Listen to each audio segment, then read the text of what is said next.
Të gjithve na ka ndodhur që kur makina pëson një defekt, dilema më e madhe është tek cili mekanik do ta rregullojmë.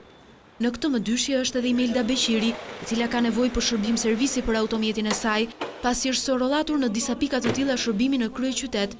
Ajo zgjodhi një servis koncesionari.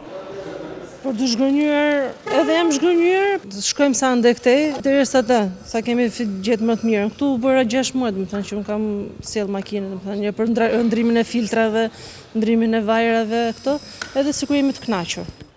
Këto servise mund të quhen pa frikë spitalet e automjeteve, pasi japin çmime mjaft të larta për shërbimet që ofrojnë. Por të gjithë shoferët e dinë se çdo mekanik nuk mban asnjë përgjegjësi në rast të përsëritjes së defektit. Të vetmit që japin një garanci afatshkurtër janë serviset koncesionare. Në servisin e mjeteve aplikohen pjesë origjinale që ofrojnë kompanitë e makinave përkatëse dhe për këto ofrohet 1 vit garanci përdorimi. Po nëse nuk zgjedh klienti të përdori pjesët origjinale të këmbimit? Atëherë këtë rrezik e merr përsipër klienti. Të tillë servise makinash gjenden kudo. E të gjitha janë të mbushura plot me automjete që në më të shumtën e rasteve janë të vjetra dhe të amortizuara, si dhe vuajnë nga cilësia e dobët e karburantit. Përjedhoj, ky lloj tregu mund të jetë ndër të vetmit që nuk po njeh krizë në Shqipëri.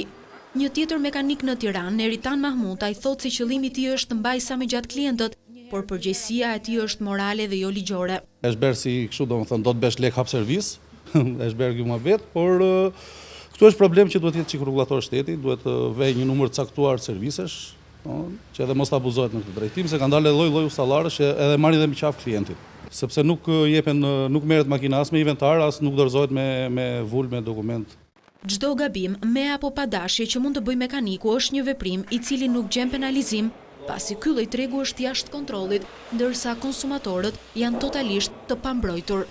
Me këtë treg automjetesh që ka Shqipëria, nëse do më pyesin se dua apo jo të ndryshoj profesion, padyshim do thoja që po, do zgjidhja profesionin e mekanikës, pasi në fund të fundit fitimet në këtë treg janë të sigurta, ndërsa nuk ka asnjë autoritet shtetëror që të kontrollojë këtë treg lidhur me abuzimet e mundshme që mund të kryen.